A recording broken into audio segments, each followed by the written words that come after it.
নমস্কার, কেমন আছেন সবাই? আজ আমরা সকালে সূর্যোদয় দেখে আসার পরে মন্দারমণি হোটেল থেকে চেক আউট করে এখন দীঘার উদ্দেশ্যে রওনা দিয়ে দিয়েছি। আপনারা মন্দারমণি এলে মন্দারমণিতে ভোরবেলা সূর্যোদয়টা দেখার পরে ওই দিন দীঘা যেতে পারেন। মন্দারমণি থেকে দীঘা যাওয়ার জন্য মন্দারমণিতে একটা অটো ধরবেন, পার হেড 25 টাকা করে নেয়। আপনারা চাউলখোলা স্টপেজে নামবেন, চাউলখোলা স্টপেজে নেমে দীঘা বাস ধরে একদম আপনারা পৌঁছে যাবেন সোজা দীঘা। আমরাও চাউলখোলা স্ট্যান্ডে নেমে এবার দীঘাওড়া বাস ধরে নিয়েছি। আপনারা দীঘা সাইডে এলে একটা জিনিস খুব ভালোভাবে দেখতে পারবেন যে এখানে প্রচুর পরিমাণে পাম গাছ এবং নারকেল গাছ আছে। দেখুন কি সারিবদ্ধভাবে পাম গাছগুলো লাগানো আছে। এই সমস্ত কিছু দেখতে দেখতে আমরা পৌঁছে গেলাম দীঘায়। তবে আমরা এখন ওল্ড দীঘায় দাঁড়িয়ে আছি।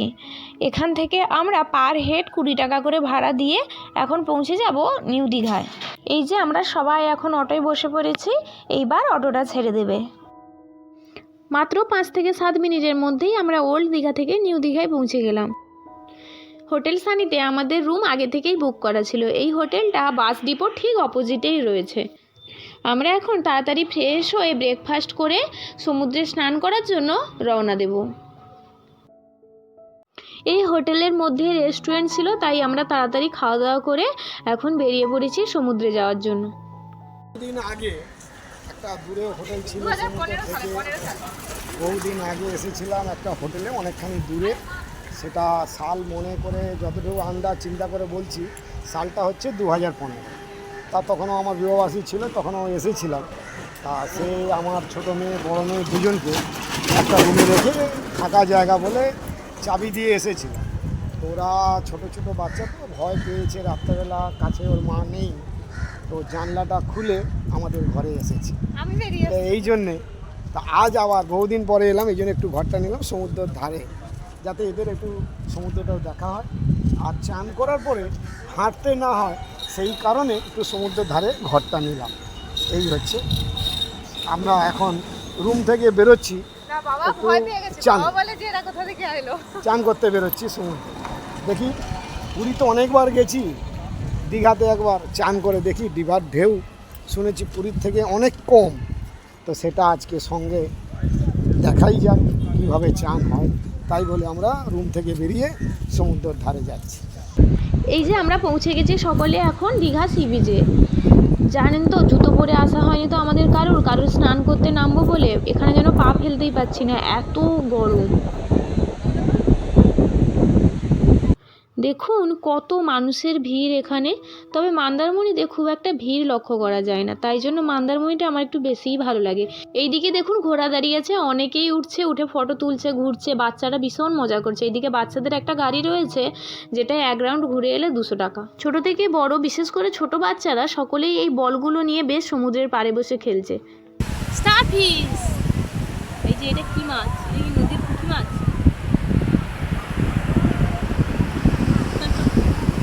সমুদ্রে নেমে গেছি, পরপর ছোটো ঢেউ বড় ঢেউ আসতে থাকছে, তার মধ্যখান থেকে আমরা এগোচ্ছি।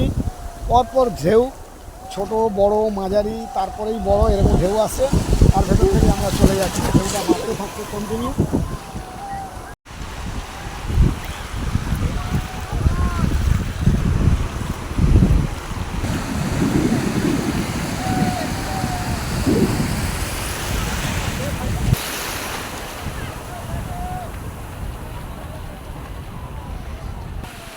আমরা দেখুন কতটা দূরে চলে এসেছি, আমাদের থেকেও কিন্তু আরও দূরে লোক আছে। ওই যে দেখুন মাথা দেখা যাচ্ছে। আপনারা একটা জিনিস কি লক্ষ্য করেছেন? আমি মন্দারমণিতে আপনাদেরকে বলেছিলাম না যে মন্দারমণিতে খুব একটা বড় ঢেউ নেই, এখানে খুব ছোট ছোট ঢেউ। দীঘার ঢেউটা একবার লক্ষ্য করুন, কি বিশাল বড় বড় ঢেউ আসছে। তবে নিউ দীঘা থেকে ওল্ড দীঘায় তো আরও ভয়ঙ্কর ঢেউ দেখা যায়। তবে ওল্ড দীঘায় আমরা তো সকলেই জানি যে ওল্ড দীঘায় তো নামতে দেওয়া হয় না। আমরা যখন এই বিচের দিকে এসেছিলাম তখন তো আপনাদেরকে দেখিয়েছিলাম যে কি প্রচণ্ড মানুষের ভিড়। তাই জন্যই বিচ থেকে একটু এইদিকে ওল্ড দীঘার দিকে সরে এসে আমরা সমুদ্রে স্নান করতে নেমেছি, কারণ এইদিকে মানুষের একটু অল্প পরিমাণে ভিড় দেখা যাচ্ছে। খুব একটা ভিড় হলে জানেন তো বেশি প্রবলেম হয়।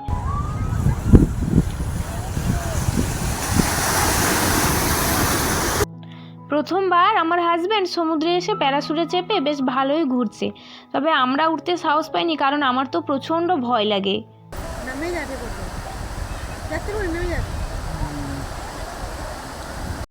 জানেন তো, সমুদ্রে বহুবার এর আগে এসেছি, তবে এই ধরনের লাল কালারের চিংড়ি মাছ এর আগে কখনো দেখিনি। মা বললো এই চিংড়িটা নাকি রাজার বাড়ির চিংড়ি মাছ। আপনারা এই চিংড়িটাকে কী নামে জানেন অবশ্যই জানাবেন। দেখুন এই চিংড়িটাকে লক্ষ্য করুন কিভাবে গর্ত করে কতটা ভেতরে ঢুকে যাচ্ছে। আর এই চিংড়িটা নাকি মানুষে খায় না। ছোট্ট ছোট্ট মেয়ে, এদের মনের মধ্যে এলো একটু পুতুল খেলবো। সেই পুতুল আর এখানে কোথায় পাবে? সেই সমুদ্র ধারে এসে সেই বালি মাটি তো আর পাওয়া গেল না, সেই একটু বালি নিয়ে একটু কিছু যদি পুতুল বানানো যায় সেইটুকু বানাবার চেষ্টা করছি। ছোটোবেলাতে অনেকেই পুতুল খেলতো, কিন্তু বড় হয়ে এখন একটা পুতুল খেলা যাবে যাবে না। সমুদ্রের ধারে এসে দেখা যাক, সেই ছোট্টবেলার কথা হঠাৎ খেয়াল পড়ে গেল। শিব ঠাকুর, হ্যাঁ ওটা শিব ঠাকুর আছে।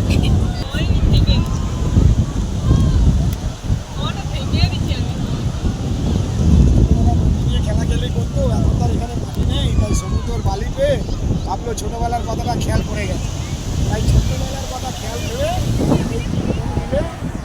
এই বালি নিয়ে খেলাধুলা চলছে। একটা দেই না, এটিনু মাত্র এটিনু ফ্ল্যাগ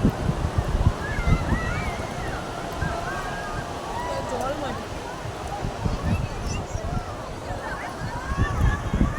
অনেকটা সময় সমুদ্রে কাটানোর পর প্রচণ্ড তেষ্টা পেয়ে গেছে। আর এখানে সামনেই গোলা দোকান দেখে একটা গোলা নিয়ে নিয়েছি। ওই গোলা খেতে খেতে এখন আমরা হোটেলে ফিরবো। হোটেলে গিয়ে স্নান করে আমরা খেতে বসবো। আমরা হোটেলেই লাঞ্চের কথা বলে দিয়েছি।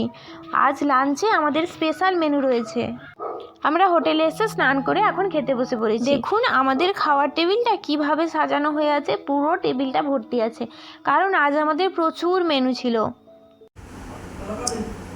আজকে আমাদের দুপুরের মেনু ভাত, এই একটা কুমড়ো আলু দিয়ে একটা সবজি, এখানে রয়েছে ডাল আর আলু আর ঝিঙের তরকারি। আর এদিকে রয়েছে পমফ্রেট মাছের ঝাল, ভোলা মাছের ঝাল, চাটনি, পাঁপড়। আর হ্যাঁ, এত কিছু মেনুর মাঝে আমি একটু আলু সিদ্ধও নিয়েছি।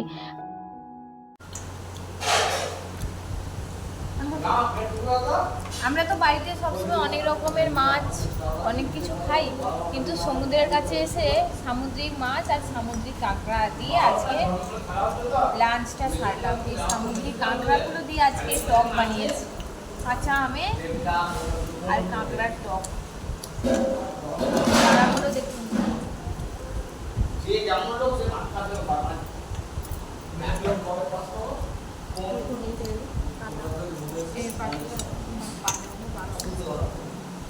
এখন আমরা তাহলে খাওয়া দাওয়া করে নিই, আর ভিডিওটাও এখানে শেষ করছি। ফিরে আসবো নতুন একটি ভিডিও নিয়ে। ততক্ষণ আপনারা সকলেই ভালো থাকবেন, সুস্থ থাকবেন, সাবধানে থাকবেন। আপনি যদি আমার চ্যানেলে নতুন হয়ে থাকেন তাহলে অবশ্যই পেজটি সাবস্ক্রাইব করে পাশে থাকবেন, যাতে আমার পোস্ট করা সমস্ত ভিডিও আপনার কাছে সবার আগে পৌঁছে যায়।